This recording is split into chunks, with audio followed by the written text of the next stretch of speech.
नमस्ते। आशा की बैठकी में आपका स्वागत है। दोस्तों, आज मैं कहानीकार जनेंद्र कुमार की बाल मनोविज्ञान पर आधारित एक कहानी सुना रही हूँ। कहानी में यह बताया गया है कि माता पिता को बिना सोचे समझे बच्चों पर संदेह नहीं करना चाहिए। इससे बच्चों के मन में माता पिता के लिए गलत धारणाएं बन जाती है, जिसके परिणाम दुखकर होते हैं। अब सुनिए कहानी का नाम है पाजेब। बाजार में एक नई तरह की पाजेब चली है। पैरों में पड़कर वे बड़ी अच्छी मालूम होती हैं। उनकी कड़ियाँ आपस में लचक के साथ जुड़ी रहती है और पाजेब का मानो नीच का आकार कुछ नहीं है। जिस पाँव में पड़े उसी के अनुकूल ही रहती है। पास पड़ोस में तो सब नन्ही बड़ी पैरों में आप वही पाजेब देख लीजिए। एक ने पहनी कि फिर दूसरे ने भी पहनी। देखा देखी में इस तरह उनका ना पहनना मुश्किल हो गया है। हमारी मुन्नी ने भी कहा, बाबूजी हम पाजेब पहनेंगे। बोलिए, भला कठिनाई से 4 बरस की उम्र और पाजेब पहनेगी। मैंने कहा, कैसी पाजेब? बोली, वही जैसे रुकमन पहनती है, शीला पहनती है। मैंने कहा, अच्छा। बोली, मैं तो आज ही मंगा लूँगी। मैंने कहा, अच्छा भाई, आज ही सही। उस वक्त तो खैर मुन्नी किसी काम में बहल गई, लेकिन जब दोपहर आई मुन्नी की बुआ, तब वह मुन्नी सहज मानने वाली ना थी। बुआ ने मुन्नी को मिठाई खिलाई, गोद में लिया और कहा कि अच्छा, तो तेरी पाजेब अब के इतवार को ज़रूर लेते आऊँगी। इतवार को बुआ आई और पाजेब ले आई। मुन्नी पहनकर खुशी के मारे यहाँ से वहाँ ठुमकती फिरी। रुकमन के पास गई, कहा, देख रुकमन, मेरी पाजेब। शीला को भी अपनी पाजेब दिखाई। सबने पाजेब पहनी देखकर उससे प्यार किया और तारीफ की। सचमुच वह चांदी की सफ़ेद 2-3 लड़ियाँ सी टखनों के चारों ओर लपेटकर चुपचाप बिछी हुई बहुत ही सुघड़ लगती थी। और बच्चे की खुशी का ठिकाना ना था। और हमारे महाशय आशुतोष, जो मुन्नी के बड़े भाई थे, पहले तो मुन्नी को सजी बजी देखकर बड़े खुश हुए। वह हाथ पकड़कर अपनी बढ़िया मुन्नी को पाजेब सहित दिखाने के लिए आस पास ले गए। मुन्नी की पाजेब का गौरव उन्हें अपना भी मालूम होता था। वह खूब हंसे और ताली पीटी, लेकिन थोड़ी देर के बाद वह ठुमकने लगे कि मुन्नी को पाजेब दी सो हम भी बाइस्किल लेंगे। बुआ ने कहा, अच्छा बेटा, अब के जन्मदिन को तुझे बाइस्किल दिलवाएंगे। आशुतोष बाबू ने कहा, हम अब भी लेंगे। बुआ ने कहा, चीची तो कोई लड़की है? जिद तो लड़कियां किया करती है और लड़कियां रोती है, कहीं बाबू साहब लोग रोते हैं? आशुतोष बाबू ने कहा, तो ठीक है, हम बाइस्किल लेंगे और ज़रूर लेंगे, लेकिन जन्मदिन वाले रोज। बुआ ने कहा, हाँ, यह बात पक्की रही, जन्मदिन पर तुमको बाइस्किल मिलेगी। इस तरह वह इतवार का दिन हंसी खुशी पूरा हुआ। शाम होने पर बच्चों की बुआ चली गई। पाजेब का शौक घड़ी भर का था, फिर उतार कर रख रखा हो गया जिससे कहीं खो न जाए। पाजेब वह बारीक और सुबह काम की थी और खासे दाम लग गए थे। श्रीमती जी ने हमसे कहा, क्यों जी, लगती तो अच्छी है, मैं भी अपने लिए एक बनवा लूँ? मैंने कहा, क्यों ना बनवाओ, तुम कौन 4 बरस की नन्ही हो। खैर यह हुआ, पर मैं रात को अपनी मेज़ पर था कि श्रीमती ने आकर कहा, तुमने पाजेब तो नहीं देखी? मैंने आश्चर्य से कहा, क्या मतलब? बोली कि देखो, यहाँ मेज वेज पर तो नहीं है, एक तो है पर दूसरे पैर की मिलती नहीं, जाने कहाँ गई। मैंने कहा कि जाएगी कहाँ, यहीं कहीं देख लो, मिल जाएगी। उन्होंने मेरे मेज़ के कागज़ उठाने धरने शुरू किए और अलमारी की किताबें टटोल कर डालने का ही मंसूबा दिखाया। मैंने कहा, यह क्या कर रही हो, यहाँ वह कहाँ से आएगी? जवाब में वह मुझे से पूछने लगी, फिर कहाँ है? मैंने कहा, तुम्ही ने तो रखी थी। कहाँ रखी थी? बतलाने लगी कि दोपहर के बाद कोई 2 बजे उतार कर दोनों को अच्छी तरह संभाल कर उस नीचे वाले बॉक्स में रख दी थी। अब देखो तो एक है, दूसरी गायब है। मैंने कहा, तो चलकर वह इस कमरे में कैसे आ जाएगी? भूल हो गई होगी, एक रखी होगी, एक वहीं कहीं फर्श पर छूट गई होगी। देखो, मिल जाएगी, कहीं जा नहीं सकती। इस पर श्रीमती कहा सुनी करने लगी, तुम तो ऐसे ही हो, खुद लापरवाह हो, दोष उल्टा मुझे देते हो। कह तो रही हूँ कि मैंने दोनों संभाल के रखी थी। मैंने कहा कि संभाल कर रखी थी तो फिर यहाँ वहाँ क्यों देख रही हो? जहाँ रखी थी वहीं से ले लो ना। वहाँ नहीं है तो फिर किसने निकाली ही होगी। श्रीमती बोली, मेरा भी यही ख्याल हो रहा है, हो ना हो बंसी नौकर ने निकाली हो। मैंने रखी तब वो वहाँ मौजूद था। मैंने कहा, तो उससे पूछा? बोली, हाँ, वह तो साफ इनकार कर रहा है। मैंने कहा, तो फिर? श्रीमती जोर से बोली, तो फिर मैं क्या बताऊं? तुम्हें तो किसी बात की फिक्र है नहीं, डांट कर कहते क्यों नहीं हो? उस बंसी को बुलाकर, जरूर पाजेब उसी ने ली है। मैंने कहा, अच्छा, तो उसे क्या कहना होगा? यह कहूँ कि लाकर भाई पाजेब दे दे? श्रीमती झल्ला कर बोली, हाँ, हो चुका सब कुछ तुमसे। तुम्ही ने तो उस नौकर की जात को सहजोर बना रखा है। डांट ना फटकाए, नौकर ऐसे सीना चढ़ेगा तो क्या होगा? बोली कि कह तो रही हूँ कि किसी ने उसे बक्से निकाला ही है, और 16 में 15 आने या बंसी है। सुनते हो ना, वही है। मैंने कहा कि मैंने बंसी से पूछा था, उसने नहीं ली, मालूम होती है। इस पर श्रीमती ने कहा, तुम नौकरों को नहीं जानते, बड़े छट्टे होते हैं। बंसी चोर जरूर है, नहीं तो क्या फरिश्ते लेने आते? मैंने कहा, तुमने आशुतोष से भी पूछा? बोली, पूछा था, वह तो खुद ट्रंक और बक्से के नीचे घुस कर खोज लगाने में मेरी मदद कर रहा है। वह नहीं ले सकता। मैंने कहा, उसे पतंग का बड़ा शौक है। बोली कि तुम तो उसे बजाते बरसते कुछ हो नहीं हो, उम्र होती जा रही है, वही वहीं रह जाएगा। तुम ही हो उसे पतंग की शह देने वाले। मैंने कहा कि जो कहीं पाजे भी पड़ी मिल गई हो तो? बोली, नहीं नहीं, मिलती तो वह बता ना देता। खैर, बातों बातों में मालूम हुआ कि उस शाम आशुतोष पतंग का डोर का पिन्ना लाने गया था। श्रीमती ने कहा, यह तुम ही हो जिसने पतंग की उसे इजाज़त दी? बस सारे दिन पतंग पतंग, यह नहीं कि कभी उसे बिठाकर सबक की भी कोई बात पूछो।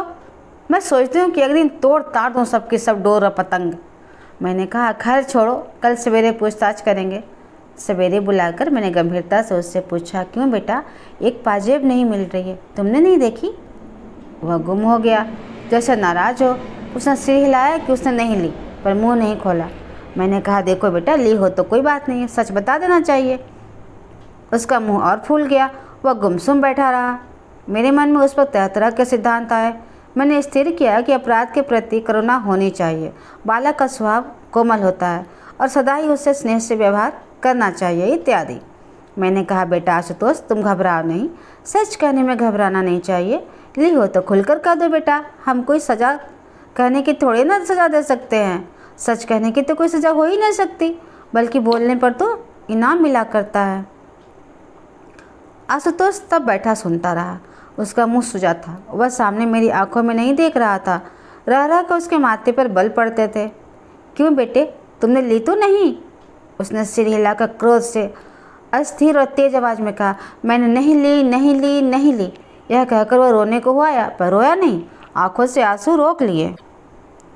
उस वक्त मुझे प्रतीत हुआ उग्रता दोष का लक्षण है। मैंने कहा, देखो बेटा, डरो नहीं, अच्छा जाओ ढूंढो, शायद कहीं पड़ी हुई वह पाजेब मिल जाएगी तो हम तुम्हें इनाम देंगे। वह चला गया और दूसरे कमरे में जाकर पहले तो एक कोने में खड़ा हो गया। कुछ देर चुपचाप खड़े रहकर फिर यहाँ वहाँ पाजेब की तलाश में लग गया। श्रीमती आकर बोली, आंसू से तुमने पूछ लिया, क्या ख्याल है? मैंने कहा कि संदेह तो मुझे होता है, नौकर का तो काम यह है नहीं। श्रीमती ने कहा, नहीं जी, आंसू भला क्यों? मैंने कुछ बोला नहीं। मेरे मन में जाने कैसे गंभीर प्रेम के भाव से आशुतोष के प्रति उमड़ रहा था। ऐसा मालूम होता था कि ठीक इसी समय आशुतोष को हमें अपनी सहानुभूति से वंचित नहीं करना चाहिए, बल्कि कुछ अतिरिक्त स्नेह इस समय बालक को मिलना चाहिए। बच्चे में चोरी की आदत भयावह हो सकती है, लेकिन बच्चे के लिए वैसी लाचारी उपस्थित हो आई, यह और भी कहीं भयावह है। यह हमारी आलोचना है, हम उस चोरी से बरी नहीं हो सकते। मैंने बुलाकर कहा, अच्छा सुनो, देखो मेरी तरफ देखो, यह बताओ कि पाजेब तुमने छुन्नू को दी है ना? वह कुछ देर तक नहीं बोला। उसके चेहरे पर रंग आया और गया। मैं एक एक छाया ताड़ना चाहता था। मैंने आश्वासन देते हुए कहा कि बेटा, डरने की कोई बात नहीं। हाँ हाँ बोलो, डरो नहीं। ठीक बताओ बेटे, कैसा हमारा सच्चा बेटा है? मानो बड़ी कठिनाई के बाद उसने सिर हिलाया। मैंने बहुत खुश होकर कहा, दिया न छन्नू को? उसने सिर हिला दिया। अत्यंत संतावना के स्वर में स्नेहपूर्वक मैंने मुंह से बोला, छुन्नू को दी है? उसने कहा हाँ। मैंने अत्यंत हर्ष के साथ दोनों बाहों में उसे उठा लिया। कहा कि ऐसे ही बोल दिया करते हैं अच्छे बेटा, आंसू हमारा राजा बेटा है। उल्लासपूर्वक बोला कि देखो हमारे बेटे ने सच कबूल किया है, पाजेब उसने छुन्नू को दी है। सुनकर माँ उसकी बहुत खुश हुई। उन्होंने उसे चूमा, बहुत शाबाशी दी, उसकी बलैयाँ लेने लगी। आशुतोष भी मुस्कुराया, अगरचे उदासी भी उसके चेहरे से दूर नहीं हुई थी। उसके बाद अलग ले जाकर मैंने बड़े प्रेम से पूछा कि पाजेब छुन्नू के पास है ना, जाओ मांग ला सकते हो उससे। आशुतोष मेरी ओर देखता हुआ बैठा रहा। मैंने कहा जाओ बेटा ले आओ। उसने जवाब में मुंह नहीं खोला। मैंने आग्रह किया तो बोला छुन्नू के पास नहीं हुई तो वह कहाँ से देगा। मैंने कहा जिसको उसने दी होगी उसका नाम बता देगा। सुनकर वह चुप हो गया। मेरे बार बार कहने पर वो यही कहता रहा कि पाजेब छुन्नू के पास ना हुई तो वह कहाँ से दे। अंत में हार कर मैंने कहा कि वह कहीं तो होगी। अच्छा तुमने कहाँ से उठाई थी? पड़ी मिली थी। और फिर नीचे जाकर तुमने छुन्नू को दिखाई? हाँ। फिर उसी ने कहा कि इसे बेचेंगे? हाँ। कहाँ बेचने को कहा? कहा मिठाई लाएंगे? नहीं, पतंग लाएंगे। हाँ। तो सो पाजेब छुन्नू के पास रह गई? हाँ।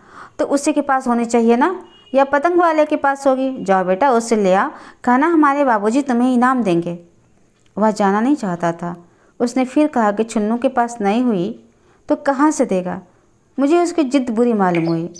मैंने कहा कि कहीं तुमने उसे गाड़ दिया है? क्या किया है? बोलते क्यों नहीं? वह मेरी ओर देखता रहा और कुछ नहीं बोला। मैंने कहा कुछ कहते क्यों नहीं? वह गुमसुम रह गया और कुछ नहीं बोला। मैंने डपट कर कहा जाओ जहाँ वहीं से पाजेब लेकर आओ। जब वह अपनी जगह से नहीं उठा और नहीं गया तो मैंने उसे कान पकड़ कर उठाया। कहा कि सुनते नहीं हो, जाओ पाजेब लेकर आओ, नहीं तो तुम्हारा घर में तुम्हारा कोई काम नहीं है। उसी तरह उठाया जाकर वह उठ गया और कमरे से बाहर निकल गया। निकलकर बरामदे के कोने में रूठा मुंह बनाकर खड़ा रह गया। मुझे बहुत क्षोभ हो रहा था। लड़का सच बोलकर अब किस बात से घबरा रहा है। मैंने बाहर आकर धीरे से कहा जाओ भाई, जाकर छुन्नू से कहते क्यों नहीं। पहले तो उसने कोई जवाब नहीं दिया, और जवाब दिया तो बाबर कहने लगा कि छुन्नू के पास ना हुई तो वह कहाँ से देगा।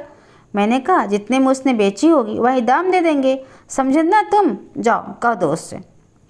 छुन्नी की माँ तो कह रही है कि उसका लड़का ऐसा काम नहीं कर सकता, उसने पाजेब नहीं दी। जिस पर आशुतोष की माँ ने कहा कि नहीं, तुम्हारा छुन्नू झूठ बोलता है। क्यों रे आशुतोष, तैने दी थी ना? आशुतोष ने धीरे से कहा हाँ दी थी।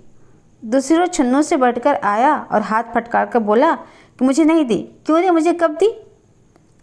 छुन्नू सामने खड़ा हो गया। आशुतोष ने जिद बांध कर कहा दी तो थी, कह दो नहीं दी थी तुमको। नतीजा यह हुआ कि छुन्नू की माँ ने छुन्नू को खूब पीटा और खुद भी रोने लगी। कहती जाती कि हाय रे, अब हम चोर हो गए, कुलशनी औलाद, जाने कब मिटेगी। बात दूर तक फैल चली। पड़ोस की स्त्रियों में पवन पड़ने लगी और श्रीमती ने घर लौटकर कहा कि छुन्नू और उसकी माँ दोनों एक से हैं। मैंने कहा कि तुमने तो तेजी क्यों कर डाली, ऐसी कोई बात सुलझती है? बोले कि हाँ मैं तेज बोलती हूँ, अब जाओ ना, तुम ही उनके पास से पाजेब निकाल कर लाते क्यों नहीं, तब जानूँ जब पाजेब निकलवा दो। मैंने कहा कि पाजेब से बढ़कर शांति है और अशांति से तो पाजेब मिल नहीं जाएगी। श्रीमती बुदबुदाती हुई नाराज होकर मेरे सामने से चली गई। थोड़ी देर बाद छुन्नू की माँ हमारे घर आई। श्रीमती उन्हें लाई थी। अब उनके बीच गर्मी नहीं थी। उन्होंने मेरे सामने आकर कहा कि छुन्नू तो पाजेब के लिए इनकार करता है। वह पाजेब कितने की थी? मैं उसके दाम भर दे सकती हूँ। मैंने कहा यह आप क्या कहती हैं, बच्चे बच्चे हैं। आपने छुन्नू से सहूलियत से पूछा भी? उन्होंने उसी समय छुन्नू को बुलाकर मेरे सामने कर दिया। कहा क्यों रे, बता क्यों नहीं देते, तने पाजेब देखी हो? छुन्नू ने जोर से सिर हिलाकर इनकार किया और बताया कि पाजेब आशुतोष के हाथ में मैंने देखी थी और वह पतंग वाले को दे आया है। मैंने खूब देखी थी, वह चांदी की थी। तुम्हें ठीक मालूम है? हाँ, वह मुझसे कह रहा था कि तू भी चल, पतंग लाएंगे। पाजेब कितनी बड़ी थी बताओ तो? छुन्नू ने उसका आकार बताया, जो ठीक ही था। मैंने उसकी माँ की तरफ देखकर कहा देखिए ना, पहले यही कहता था कि मैंने पाजेब देखी तक नहीं, अब कहता है देखी है। माँ ने मेरे सामने छुन्नू को खींच कर तभी धम धम पिटना शुरू कर दिया। कहा कि क्यों रे, झूठ बोलता है, तेरी चमड़ी ना उधेड़ी तो मैं नहीं। मैंने बीच बचाव करके छुन्नू को बचाया। वह शहीद की भांति पिटता रहा, रोया बिल्कुल नहीं, और एक कोने में खड़े आशुतोष को जाने किस भाव से देख रहा था। खैर मैंने सबको छुट्टी दी। कहा जाओ बेटा छुन्नू। उसकी माँ ने कहा उसकी माँ को कहा आप उसे मारिएगा नहीं, और पाजेब कोई ऐसी बड़ी चीज़ नहीं। छुन्नू चला गया। तब उसकी माँ ने पूछा कि आप उसे कसूरवार समझते हैं। मैंने कहा कि मालूम तो होता है कि उसे कुछ पता है और वह मामले में शामिल है।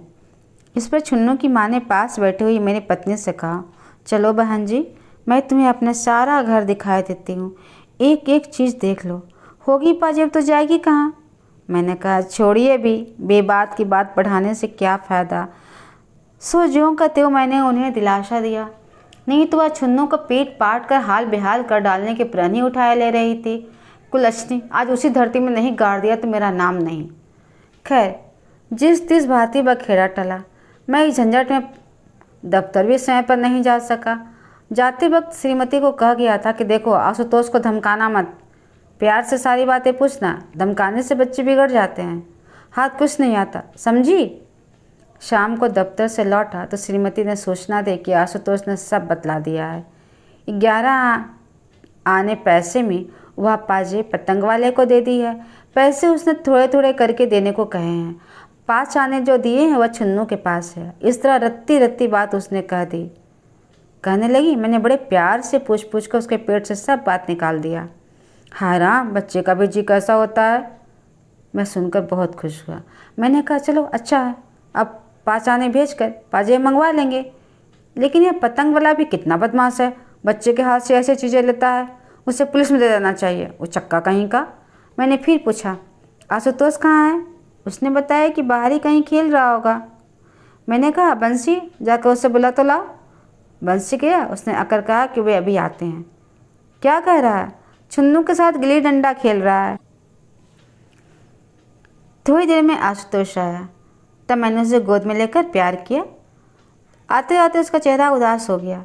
गोद में लेने पर भी कोई विशेष प्रसन्न नहीं मालूम हुआ। उसकी माँ ने खुश होकर कहा कि आशुतोष ने सब बातें अपने आप पूरी सच बता दी। हमारा आशुतोष तो बड़ा सच्चा लड़का है। आशुतोष को अपनी बड़ाई सुनकर भी हर्ष नहीं हुआ। मैंने कहा आओ चले, अब क्या बात है, तुमको 5 आने तो मिले हैं ना, हम 5 आने मांग लेंगे और क्या हम ना देते। सुनो, अब ऐसा मत करना, जिस चीज़ की ज़रूरत हो हमसे मांग लेना। कमरे में आकर मैंने उससे फिर पूछताछ की, क्यों बेटा, पतंग वाले ने 5 आने तुम्हें दिए ना? हाँ। और वह छुन्नू के पास है? हाँ। अभी तो उसके पास होंगे ना? नहीं।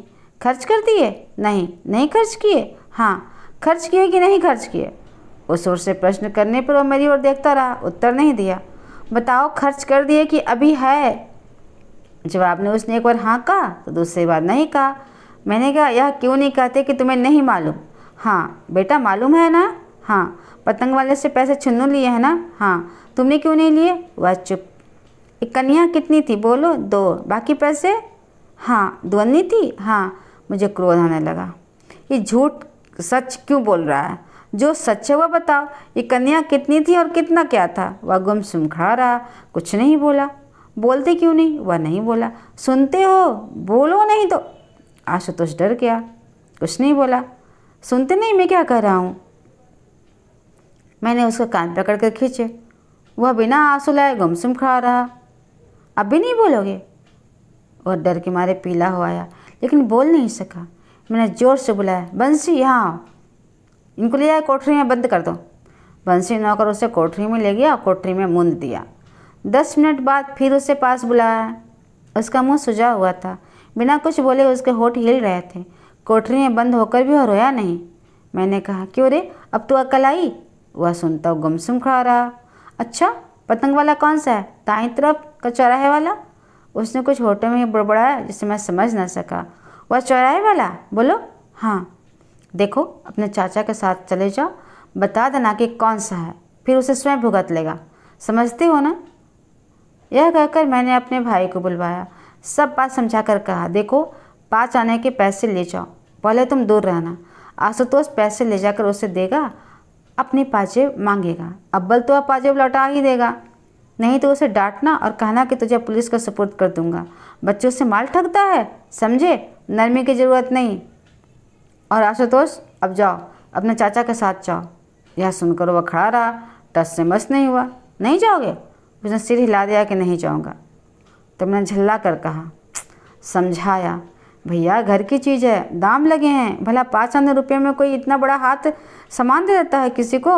जाओ चाचा के संग जाओ, तुम्हें कुछ नहीं कहना होगा, जो कहना होगा चाचा कहेंगे। हाँ, तुम पैसे दे करके अपनी चीज़ वापस मांग लेना, नहीं दे तो उसे तुम्हारा कुछ सरोकार नहीं। मेरा बेटा सच है, अब जाओ। पर वह जाने को तैयार ही नहीं हुआ। मुझे लड़के की गुस्ताखी बहुत बुरी मालूम हुई।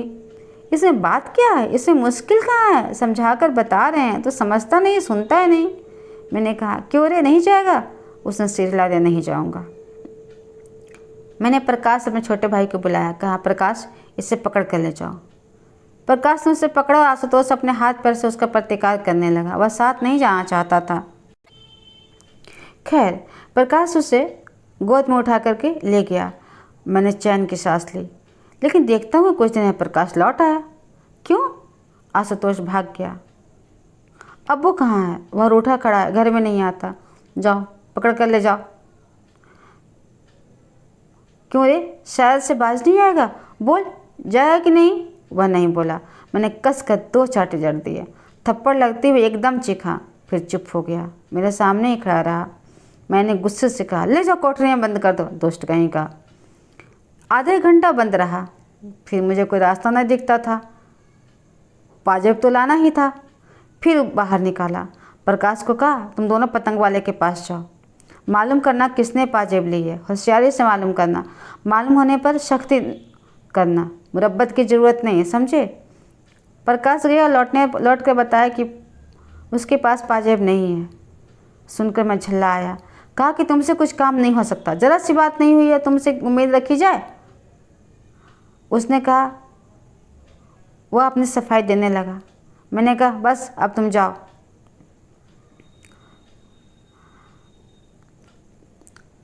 मैंने आशुतोष से कहा, कहो क्या हालत है?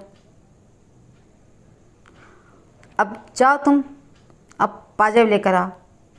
आशुतोष पर कोई प्रभाव नहीं पड़ा।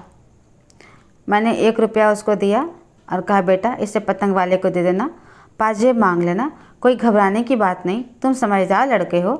पाजेब उसके पास नहीं हुई तो वह कहाँ से देगा? उसने बोला। इसका क्या मतलब? तुमने कहा ना कि 5 आने में पाजेब दी है, तो छुन्नू को भी साथ ले लेना, समझे? वह चुप हो गया। आखिर समझाने पर जाने को तैयार हुआ। मैंने प्रेम पूर्वक उसे प्रकाश के साथ जाने को कहा।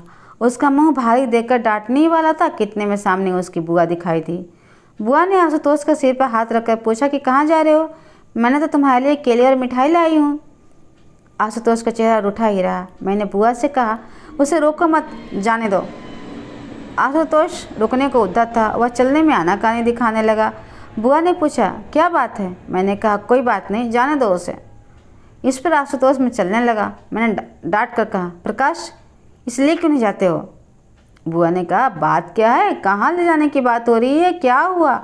मैंने पुकार कर कहा, बंसी तू भी साथ जा, बीच से लौट न पाए। सो मेरे आदेश पर दोनों आशुतोष को ज़बरदस्ती उठाकर सामने से ले गए। बुआ ने कहा, क्यों उसे सता रहे हो? मैंने कहा, कुछ नहीं, बस ऐसे ही। फिर मैं उनके साथ इधर उधर की बातें ले बैठा। इस पर कुछ बातें हुई, फिर छोटा सा बक्सा सरकार कर बोली, इनमें वह कागज़ है जो तुमने मांगे थे। और यह कहकर उन्होंने अपनी बास्केट की जेब में हाथ डालकर पाजेब निकाल कर सामने की, जैसे सामने बिच्छू हो। मैं भयभीत भाव से कह उठा, यह क्या? बोली कि उस रोज भूल से यह एक पाजेब मेरे साथ चली गई थी। इतिश्री। ऐसे ही सदाबहार कहानियों को सुनने के लिए कृपया लाइक करें, कमेंट करें, सब शेयर करें और सब्सक्राइब करना तो बिल्कुल ना भूलें। धन्यवाद।